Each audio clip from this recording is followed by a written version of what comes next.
Cooperative federalism की बातें बहुत हुई है। क्या होता था हमें याद है, रेलवे में ब्रिज बन गया है लेकिन दोनों तरफ कनेक्टिविटी नहीं। 2-2 साल ऐसे लटकता पड़ा है ब्रिज, कभी दोनों और कनेक्टिविटी बनी है, ब्रिज नहीं बन रहा है। क्यों? तो या तो वो सरकार हमें पसंद नहीं है या डिपार्टमेंट दूसरे डिपार्टमेंट की सुनता नहीं है। साइलों में काम चलता है, सैकड़ों प्रोजेक्ट। इतना ही नहीं, एक गांव में रेल जाती है, अब गांव में धीरे धीरे रेल की उस तरफ बस्ती बनने लग गई। अब पीने का पानी ले जाने की पाइप डालनी है, रेल वाले अड़ जाते हैं। 2-2 साल तक पाइप ले जाने की परमिशन नहीं देते थे।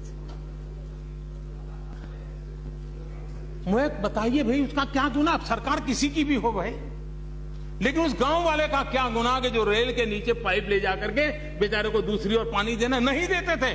हमने सरकार में आकर के पहला हुक्म मैंने किया कि ये जो इतनी चीजें उसको क्लियर करो, और मैं आज गर्व से कहता हूं हमने सबको क्लियर कर दिया। ये देखा नहीं कि वहां किस लेवल की सरकार बैठी है, नहीं देखा। विकास ऐसे होता है और इसलिए हमने उस दिशा में प्रयास किया है। हमारे यहां ये कुछ तो चीजें परमिशन में साहब, इतना सारी परमिशन रेलवे को मैंने सभी डिपार्टमेंट के साथ जोड़ दिया है। मैंने कहा है सब डिपार्टमेंट के साथ मिलकर काम करो, सभी राज्यों के मिलकर काम करो। रेल जा रही है, सारे लोग रुक जाए, ऐसा काम नहीं हो सकता है।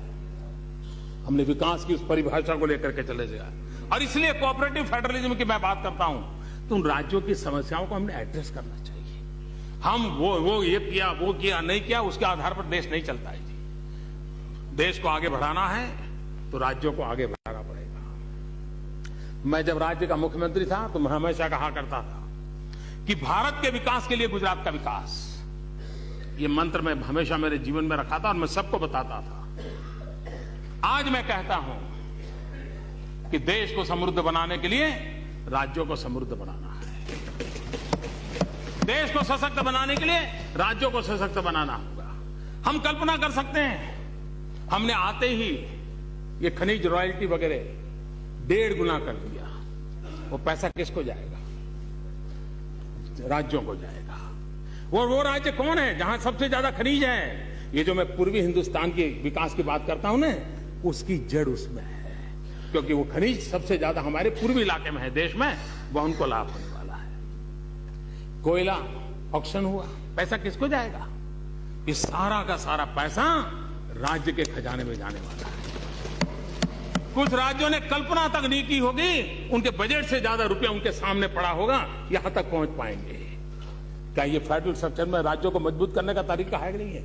अभी हमने 42% फाइनेंस कमीशन की रिपोर्ट को स्वीकार करके हम दे रहे हैं, जबकि फाइनेंस कमीशन एक मत नहीं है। फाइनेंस कमीशन के मेंबर के अंदर भी डिस्प्यूट है। हम उसका फायदा उठा सकते थे, हम नहीं उठाना चाहते, क्योंकि हमारा तत्वतः हमारा कमिटमेंट है कि राज्य समृद्ध होने चाहिए, राज्य मजबूत होने चाहिए। 42% दे रहा। ये अमाउंट छोटी नहीं है। जब अमाउंट आप सुनोगे ना तो आप हैरान हो जाओगे, इतना सारा रुपया आया है। कुछ राज्यों के पास तो तिजोरी की साइज नहीं है, इतने रुपये रखने। इतना ही नहीं, उसके उपरांत पंचायतों के लिए अलग, नगर पालिकाओं के लिए अलग, महानगर पालिकाओं के लिए अलग। इतना ही नहीं, डिजास्टर होता है, कोई प्राकृतिक आपदा आती है, उसके लिए अलग। ये सब में मिलाऊं ना तो करीब 47-48% जाता है। और आजादी के बाद पहली बार ये जान करके आपको भी आनंद होगा और शायद उन राज्यों में बैठे हुए हमारे मुखियाओं को भी मैं कहता हूं, चाहे उनको भी ध्यान नहीं होगा।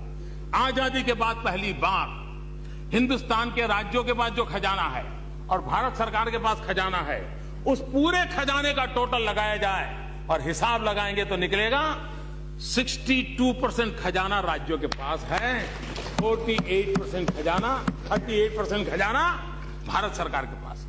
पहली बार देश में उल्टा क्रम हमने किया है कि दिल्ली सरकार का खजाना हमने कम किया है, राज्यों का खजाना भरा है। हमारा मानना है कि राज्यों को हमने ताकत बनाना चाहिए, राज्यों को विकास के लिए अवसर देना चाहिए और उस काम को हम कर रहे हैं। और राजनीति से परे होकर के कर रहे हैं। इसका दल उसका दल झंडे के रंग देख करके देश की प्रगति के निर्णय नहीं होते।